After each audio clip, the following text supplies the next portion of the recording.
ng bayan, maasahan anumang panahon. Magandang gabi po sa ating lahat. Narito ang update sa lagay ng ating panahon ngayong Miyerkules, March 27, 2024 at bukas, March 28, 2024. Sa ngayon ay easterlies pa rin ang dominanting weather system sa ating bansa. Ito ang magdadala ng maalinsangang panahon sa maraming lugar at magdadala rin ng maulap at minsay malalakas na pag-ulan sa ilang bahagi ng ating kapuluan. Ngayon nga ay makaranas at nakakaranas pa rin ng malalakas na pag-ulan ang malaking bahagi ng Luzon, particular sa Northern Luzon at Central Luzon dahil sa epekto ng easterlies at ng malawakang severe thunderstorms. Ang severe thunderstorms na ito ay nakakaapekto ngayon sa halos buong Northern at Central Luzon, particular sa Ilocos Region, Cordillera Region, Cagayan Valley, Metro Manila, ilang bahagi ng Calabarzon at sa may Central Luzon. Pinag-iingat po natin ang ating mga kababayan sa banta ng pagbaha at landslides.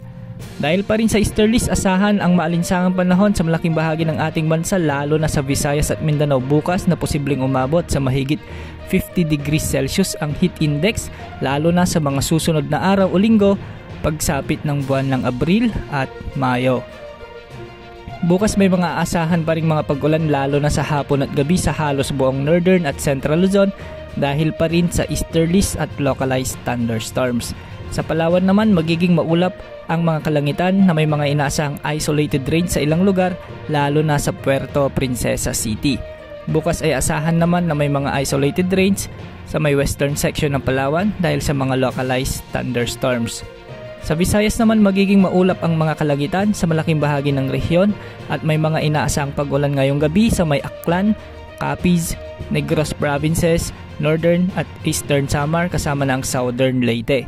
Bukas ay magiging maalinsangan sa umaga ngunit pagsapit ng hapon at gabi ay may mga kalat-kalat na pag-ulan na sa Samar at Leyte Provinces. Sa Mindanao ngayong gabi ay magiging maulap ang Kalakhang Mindanao ngunit asahan ang mga kalat-kalat na pag-ulan sa may Soc-Sargen at mga makikalakasang pag-ulan sa ilang bahagi ng Zamboanga Peninsula. Bukas umaga pa lamang ay may mga isolated rains na sa may Surigao del Sur at ilang bahagi ng Davao Region. Pagsapit ng gabi ay posible na rin ang mga pag-ulan sa Surigao del Norte kasama ang Dinagat Islands. Sa ngayon, wala ring nakataas na gale warning sa mga karagatang sakop ng ating kapuluan.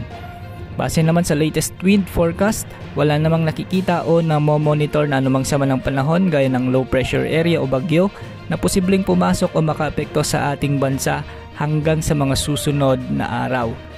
Bukas posible namang pumalo sa 42 degrees Celsius ang heat index sa ilang lugar kaya ugaling uminom ng maraming tubig para makaiwas sa heat stress at dehydration. Yan po ang latest update sa lagay ng ating panahon ngayong araw. Ito po ang weather update ng bayan.